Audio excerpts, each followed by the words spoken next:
Oh, sorry, don't mind me. I'm just writing.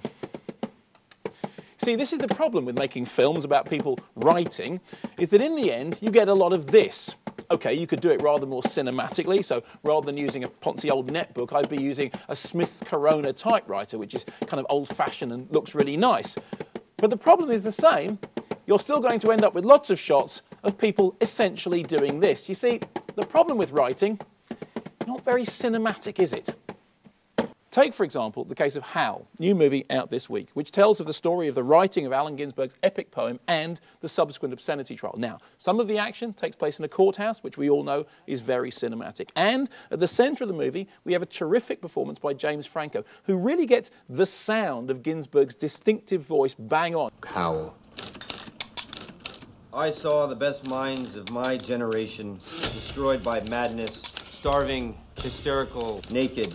You may well be familiar with Ginsberg's readings from some of the recordings of his poetry recitals, or, like me, from hearing him for the first time talking all over Clash records. But even with these attributes, in the end, the filmmakers are still faced with the problem, how do we deal with the sight of Allen Ginsberg actually writing Howl? And now, the default answer seems to be this. You use animation. You start off with somebody banging away at a typewriter, and as soon as possible, you move into animation. Now, in the case of Howl, the animation provides a visually stylish solution to the problem. But it's not always the answer. One of the films that Howl reminded me of the most was Terry Gilliam's massively underrated Fear and Loathing in Las Vegas. Fear and Loathing has a strange history. It was originally going to be directed by Alex Cox, who finally left the project having fallen out with Hunter Thompson. And he fell out over the following incident. There's a scene in the movie in which they attempt to depict Hunter S. Thompson writing perhaps his most famous passage, the passage about the great wave moving across the land and changing the country in a cultural way.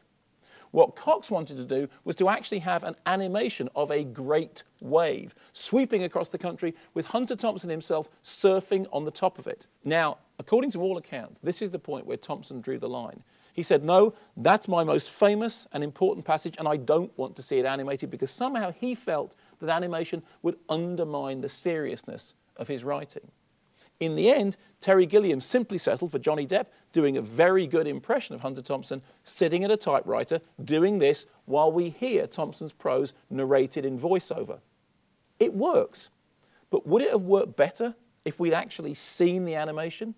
I think the jury's still out. So here's my question to you. Firstly, do you actually want to see a film about the writing of Howl and the obscenity trial which followed?